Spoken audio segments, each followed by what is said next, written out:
मराठा आरक्षणाच्या अध्यादेशाविरोधात कोर्टात जाणार असा इशारा गुणरत्न सदावर्ते यांनी दिलाय। कायद्यानुसार हे आरक्षण टिकणार नाही असंही ते म्हणाले।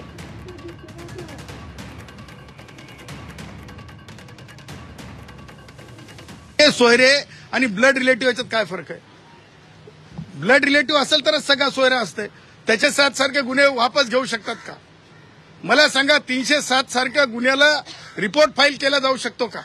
मला सांगा, पोलिसांवरील म्हणजे हल्ले याच्यावरले गुन्हे मागे होऊ शकतात का? मला सांगा, सर्वोच्च न्यायालयाने एसटी महामंडळाच्या बसेस फोडलेल्या बाबतींमध्ये काय निर्देश आहेत? कोणाच्या खिशातून पैसे वसूल करायचे? मला सांगा, माझ्या गाडीचे काच फोडले, ते पैसे कोणाच्या खिशातून वसूल करायचे? हे सगळे पैसे जो माणूस आंदोलनाची घोषणा करतो, जो माणूस आंदोलनामध्ये सहभागी होतो, ह्या सगळ्यांकडून वसूल करायचे। मला नाही वाटत की त्याच्यातले कोणते गुन्हे वापस होऊ शकतात।